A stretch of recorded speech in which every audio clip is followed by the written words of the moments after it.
সকলের কাছে আমার একটা মেসেজ পৌঁছে দিতে হবে। কে কে পারবে মেসেজটা পৌঁছে দিতে? হ্যাঁ, thank you very much, thank you very much. মেসেজটা কি?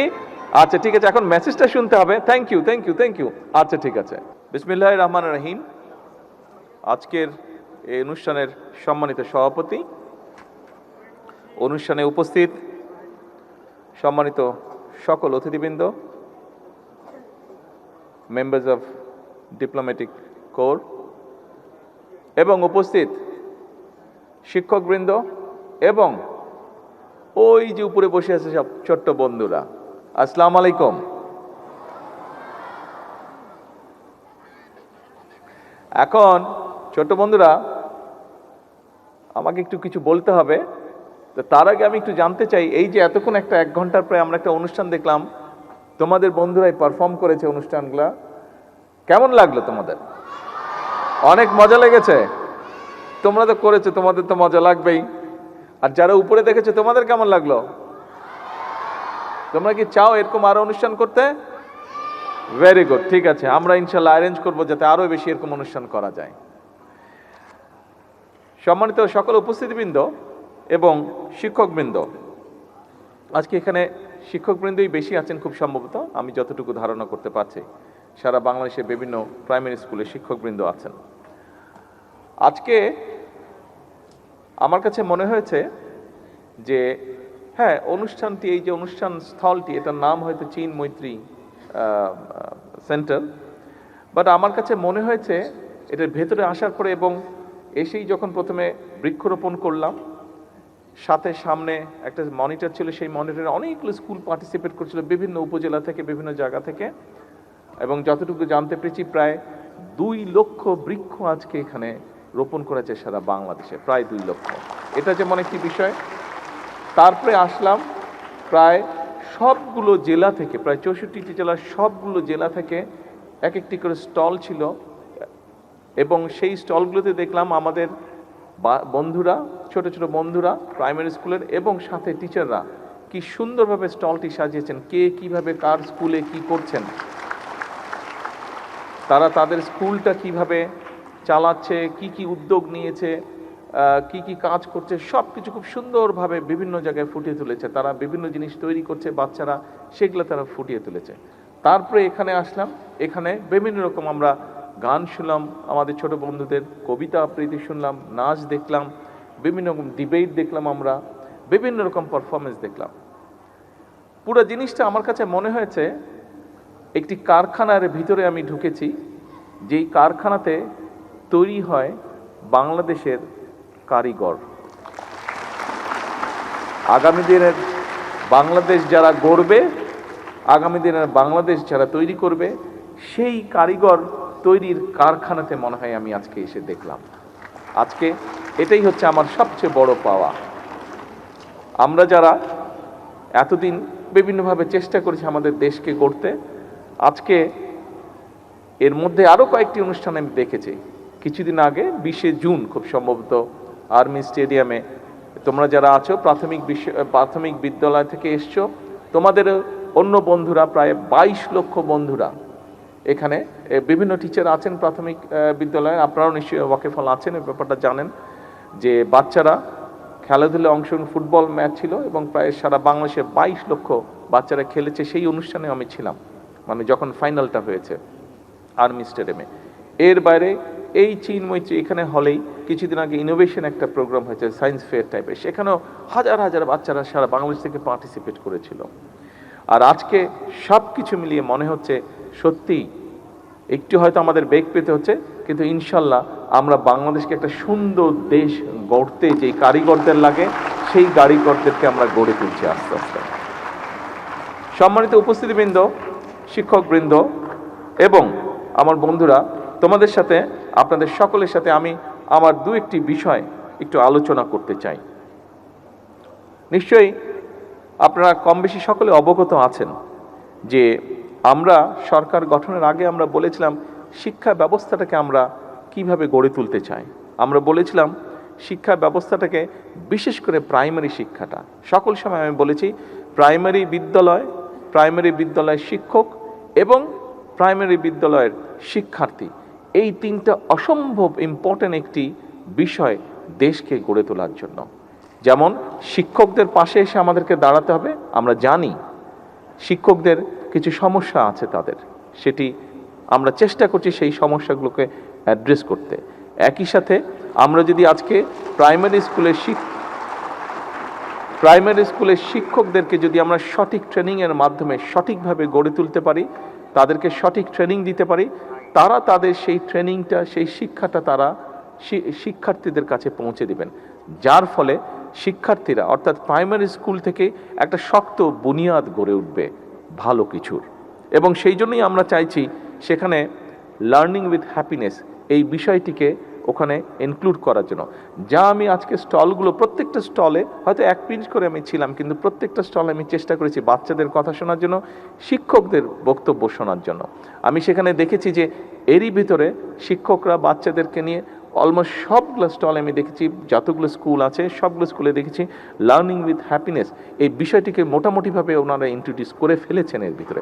আমরা জিনিসটাকে আরও সুন্দরভাবে চেষ্টা করব অর্গানাইজ করে নিয়ে আসতে। যে সকল স্কুল এর মধ্যে শুরু করে ফেলেছেন, কেউ এসেছেন এখানে, অনেকেই হয়তো আসতে পারেননি, সকলকে যারা এসেছেন তাদের মাধ্যমে, মিডিয়ার আছে এখানে, মিডিয়ার মাধ্যমে আমি সকল বাংলাদেশের সকল স্কুলকে আমি ধন্যবাদ জানাই এই প্রসেসটা শুরু করার জন্য। একটি বিষয়, আজকে এখানে শিক্ষক যারা উপস্থিত আছেন, শিক্ষকের বাইরেও টিচার্স যারা উপস্থিত আছেন তাদের বাইরেও অনেকে এখানে নিশ্চয়ই গার্জিয়ান আছেন, সবাইকে লক্ষ্য করে একটি কথা আমি একটি বিষয় উল্লেখ করতে চাই। সেটি হচ্ছে যে দেখুন, আমার মনে হয় একটি স্কুলে দেখলাম যে তারা খুব সুন্দর একটি জিনিস করেছে। লাইট, আমাদের যেরকম ট্রাফিক লাইট থাকে, লাল, হলুদ এবং সবুজ ট্রাফিক লাইট থাকে, ওরকম স্কুলের মধ্যে বোধহয় ট্রাফিক লাইট করেছে, এবং ওই ট্রাফিক লাইটের মাধ্যমে তারা বোধহয় ওইটা কন্ট্রোল করে, তারা তখন ক্লাসে ঢুকে যায়, যে কখন ক্লাসে ঢুকতে হবে কখন না। খুব সুন্দর একটি সিস্টেম। কিন্তু এই রকম জিনিসগুলো, অর্থাৎ রাস্তায় চলার সময় লাল দেখলে থামতে হবে, রাস্তায় চলার সময় সবুজ দেখলে যেতে হবে, হলুদ দেখলে থামার প্রস্তুতি নিতে হবে, এই বিষয়গুলো, এই শিক্ষাটি, আমি মনে করি এই শিক্ষাটি শুধুমাত্র প্রাথমিক টিচার যারা আছেন তারাই একমাত্র এটি বাচ্চাদের মনের মধ্যে দিয়ে দিতে পারবেন।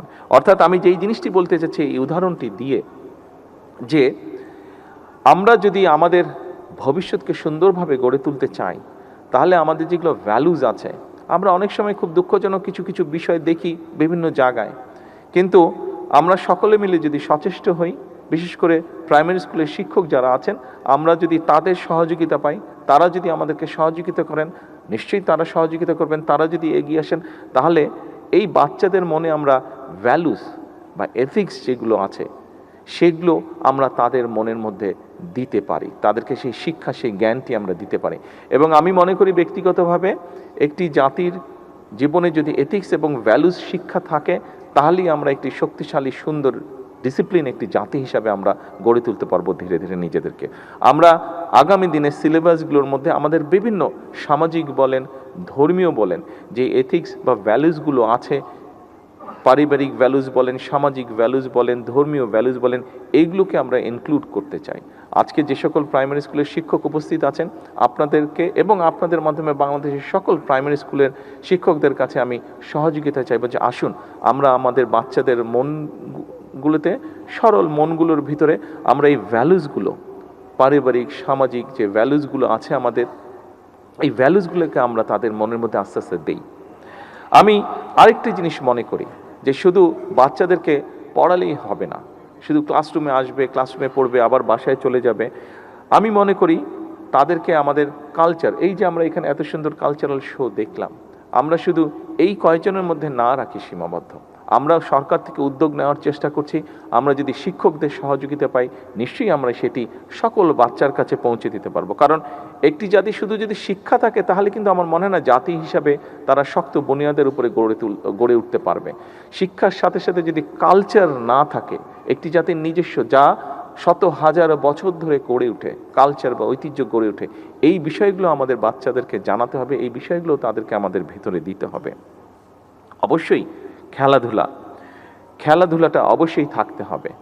আমি মাঝে মাঝে যোগ করে বলি যে বাচ্চাদেরকে দেখবেন, বিভিন্ন সময় আমার সাথে যখন বাচ্চাদের দেখা হয়, আমি তাদেরকে পড়ালেখার কথা হয়তো বলি, কিন্তু বেশি করে আমি বলি তাদেরকে খেলাধুলা করতে। কারণটা হচ্ছে, এটার পিছনে একটি কারণ আছে, ডিটেল আমি অতভাবে বলতে পারবো না, যতটুকু আমি বুঝি এবং আমরা জিনিসটা সবাই জানি। আমরা যখন খেলাধুলা করব, দৌড়াদৌড়ি করব, স্বাভাবিকভাবে আমাদের রক্ত চলাচল বাড়বে, আমরা শ্বাস নিব এবং রক্তের মধ্যে অক্সিজেন বেশি যাবে। অক্সিজেন যখন বেশি যাবে, রক্ত চলাচলটা আমাদের ব্রেইনের মধ্যেও যাবে এবং ব্রেইনের মধ্যে যখন যাবে, ব্রেইনটা মোর এফেক্টিভ হবে যখন সে মোর অক্সিজেন পাবে। সেই জন্য আমি বলি যে বাচ্চারা তত শার্প হবে। খেয়াল করে দেখবেন অধিকাংশ ক্ষেত্রে বাচ্চারা তখন বেশি শার্প হয় যখন বাচ্চারা বিভিন্ন অ্যাক্টিভিটিসে তারা পার্টিসিপেট করে। কাজে আমাদের বাচ্চাদেরকে যদি শার্প করতে হয়, তাদেরকে অবশ্যই খেলাধুলা, কালচার, এইসব ইভেন্টে তাদেরকে আরও বেশি পার্টিসিপেট করাতে হবে। আজকে প্রথমেই বক্তব্যের শুরুতে বললাম যে আজকে আমি একটি বৃক্ষের চারা রোপণ করেছি, একই সাথে বহু স্কুল কানেক্টেড ছিল। আমার সামনে একটি বড় মনিটর ছিল, এত বড় না, এত ছোট মনিটর ছিল, সেখানে প্রায় অনেকগুলো স্কুল কানেক্টেড ছিল এবং প্রায় 2 লক্ষ বৃক্ষ আমরা রোপণ করেছি। আজকে বন্ধুরা, ছোট বন্ধুরা, তোমরা যারা আজকে এখানে উপস্থিত আছো, তোমাদেরকে এবং তোমাদের যে সকল বন্ধুরা আসতে পারে নাই, তোমাদের সহপাঠীরা যারা আসতে পারে নাই, সকলের কাছে আমার একটা মেসেজ পৌঁছে দিতে হবে। কে কে পারবে মেসেজটা পৌঁছে দিতে? হ্যাঁ, thank you very much, thank you very much. মেসেজটা কি? আচ্ছা ঠিক আছে, এখন মেসেজটা শুনতে হবে। Thank you, thank you, thank you. আচ্ছা ঠিক আছে, তোমরা পারবে উপরে যারা আছো? আচ্ছা, থ্যাংক ইউ সো মাচ। আচ্ছা, ভেরি গুড। মেসেজটা হচ্ছে, এখন থেকে যখন বর্ষা আসবে, আব্বু আম্মুকে বলে রাখবে, টিচারকে বলে রাখবে যে যখন বর্ষার সিজন আসবে, প্রত্যেক বর্ষার সিজনে যতদিন পর্যন্ত তুমি বড় না হচ্ছ, তোমার বয়স যতদিন পর্যন্ত 20 বছর না হচ্ছে, প্রত্যেক বছর একটা করে গাছ লাগাতে হবে। পারবে? হ্যাঁ, তুমি গাছটা রোপণ করবে, গাছটাও বড় হবে, তুমিও বড় হবে, গাছটাও বড় হবে, তুমিও বড় হবে। তখন দেখবে তোমার যেরকম বন্ধু আছে, গাছটাও তোমার মতন বন্ধু হবে। যখন অন্য বন্ধুরা তোমার সাথে আসবে, গাছতলায় বসে গল্প করতে পারবে, গাছতলায় বসে বই পড়তে পারবে, গাছতলায় বসে তোমরা বিভিন্ন অনুষ্ঠানের প্রিপারেশন নিতে পারবে। এই যে গান করলে, এখানে নাচ করলে, কবিতা আবৃত্তি করলে, এরকম অনেক ইভেন্ট তোমরা গাছতলায় বসে করতে পারবে। কাজেই, এবং শুধু তাই নয়, যখন গরম পড়বে তখন গাছের বাতাসে কিন্তু দেখবে খুব শান্তি লাগবে, খুব আরাম লাগবে। আরেকটি বিষয়, এখানে যারা শিক্ষকবৃন্দ আছেন, এর বাইরেও যারা গার্জিয়ানস আছেন, একটি বিষয় আপনাদের নিশ্চয়ই কম বেশি ধারণা আছে, সবার জানা আছে। দেশনেত্রী বেগম খালেদা জিয়া যখন দেশ পরিচালনার দায়িত্বে ছিলেন, ওনার টার্মগুলোতে উনি যেটা করেছেন, আমাদের মেয়েদের শিক্ষা ব্যবস্থাকে উনি ফ্রি করেছিলেন। মেয়েরা যাতে বিনা টাকায়, যাতে বিনা অর্থে যাতে পড়ালেখা করতে পারে। আজকে বিএনপি সরকার দেশ পরিচালনার দায়িত্বে আছে। আমরা সিদ্ধান্ত গ্রহণ করেছি মেয়েদের পড়ালেখার সুযোগ আরও বিস্তৃত করার জন্য। আমরা অনার্স পর্যন্ত মেয়েদের শিক্ষা ব্যবস্থা ইনশাল্লাহ ফ্রি করার সিদ্ধান্ত নিয়েছি। এবং শুধু একই সাথে নয়, প্রাইমারিতে যেরকম আমরা স্টাইপেন্ড দিচ্ছি, একইভাবে আমরা উচ্চশিক্ষার জন্য যারা ভালো রেজাল্ট করবে সেই সকল মেয়েদেরকে আমরা স্কলারশিপও ইনশাল্লাহ দিব।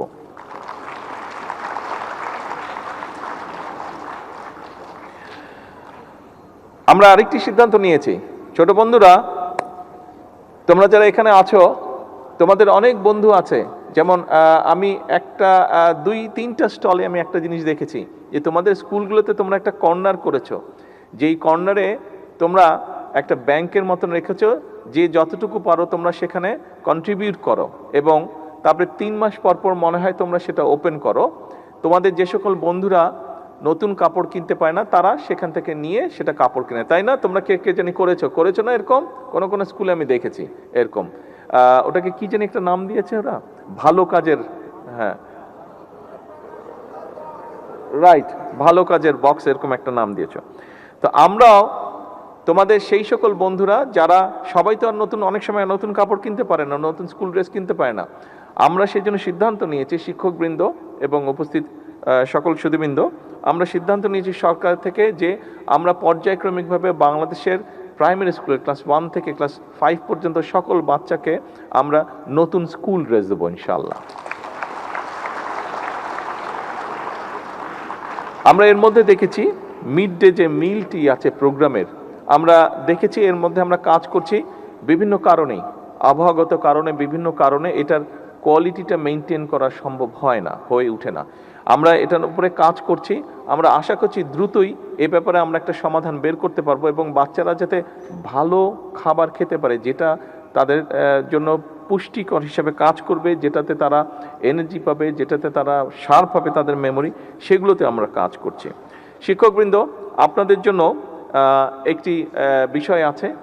আপনারা যাতে, আমি প্রথমেই বলেছি যে স্বাভাবিকভাবে আমরা জানি যে সশস্ত্র বাহিনী বা সেনাবাহিনী বা এই সশস্ত্র বাহিনীর সদস্যরা যত বেশি ট্রেনিং করে তারা তত এক্সপার্ট হয়, তত তারা পারদর্শী হয় তাদের কাজের ক্ষেত্রে।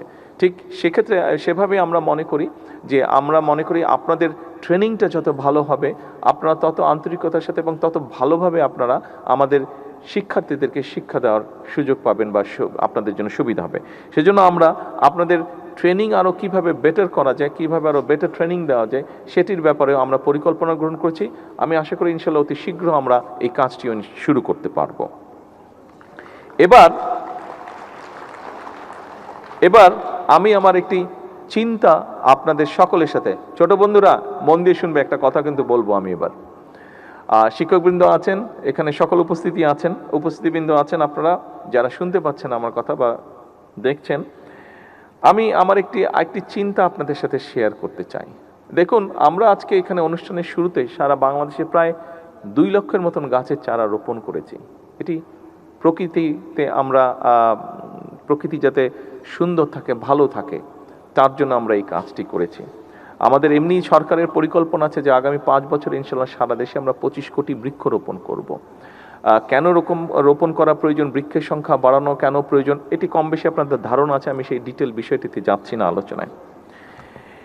একটি চিন্তা আছে আমার মধ্যে, সেটি হচ্ছে যে দেখুন, প্রায় আমরা সোশ্যাল মিডিয়াতে দেখি, বিভিন্নভাবেও দেখি যে প্রকৃতির অংশ শুধু গাছপালা না, আমরাও প্রকৃতির অংশ মানুষ হিসাবে, কিন্তু গাছপালা বা মানুষ বলেন, এর বাইরেও প্রকৃতির অংশ আছে, বিভিন্ন পশু পাখি বলেন, এগুলো আমাদের প্রকৃতির অংশ। এবং আল্লাহ তাআলা এই পশু পাখি সব কিছু কিন্তু আল্লাহ তাআলা সৃষ্টি করেছেন আমাদের জন্যই, বিভিন্নভাবে বিভিন্ন প্রয়োজনে, আমাদের প্রয়োজনেই আল্লাহ তাআলা সৃষ্টি করেছেন এইসব পশু পাখি। কিন্তু আমরা বিভিন্ন সোশ্যাল মিডিয়াতে অনেক সময় দেখি, বুঝেই হোক না বুঝেই হোক, আমাদের মধ্যে অনেকে আছে যারা পশু পাখির প্রতি খুব নির্দয় হয়ে থাকে, বিভিন্নভাবে নির্দয় আচরণ করে পশু পাখির প্রতি। ছোট বন্ধুরা, এখানে তোমরা যারা উপস্থিত আছো, তোমাদের কাছে আমি একটা হেল্প চাই। সেই হেল্পটি হচ্ছে, তোমরা যেমন গাছ লাগাবে প্রতি বছর একটা করে, যদি সম্ভব হয় তোমরা চেষ্টা করবে 2-3 জন বন্ধু মিলে এক একটা করে, সেটা মুরগি হোক, সেটা একটি গরু হোক, সেটা একটি হাঁস হোক, সেটা একটি খরগোশ হোক, সেটা একটি কচ্ছপ হোক, সেটা একটি ছাগল হোক, সেটা একটি বিড়াল হোক, অথবা সেটা একটি কুকুর হোক। আমি যেটি বলতে যাচ্ছি উপস্থিতিবৃন্দ, আমাদের এই ছোট বন্ধুদের মধ্যে সারা বাংলাদেশে আমাদের যারা আছে ছোট বন্ধুরা, ছোট ছোট শিশুরা, এদের মনের মধ্যে আমরা কেন প্রকৃতির জন্য, সেটি পশু পাখি গাছপালা সব কিছুর জন্য আরও একটু আমরা এমন কিছু না কেন করতে পারছি না বা করছি না, যেটার জন্য এই প্রকৃতির প্রতি তাদের আরও মায়া মমতা বৃদ্ধি পাবে। আমি যেটি চিন্তা করেছি, এটা এখন আমরা ফাইনাল করিনি। আমি এখানে এডুকেশন ডিপার্টমেন্টের মিনিস্ট্রির 2 মন্ত্রী আছেন, অ্যাডভাইজার সাহেব আছেন, সেক্রেটারি সাহেবরা আছেন। আমার মনে হয় আমরা যদি একটা পরিকল্পনা গ্রহণ করি যে স্কুলগুলোতে যদি 3-4 জন বন্ধু মিলে যে কোনো একটা পেটকে যদি পালে এবং সেই পেটটা সম্পর্কে তারা বলবে, বড় করবে, তাহলে আমি মনে করি তাদের মনটা যেরকম নরম হবে, সেটি প্রকৃতির প্রতি হোক, পশু পাখির প্রতি হোক, সেটি মানুষের প্রতি হোক, তাহলে আমরা একটি মানবিক বাংলাদেশ মনে হয় খুব সুন্দরভাবে গড়ে তুলতে পারবো। যদি একটি মানবিক বাংলাদেশ আমাদেরকে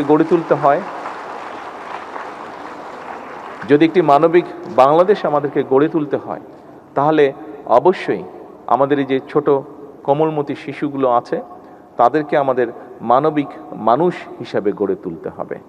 আমরা যদি মানবিক মানুষ হিসাবে তাদেরকে গড়ে তুলতে পারি, তাহলেই আমরা মানবিক বাংলাদেশ গড়ার ক্ষেত্রটি রচনা করতে পারব।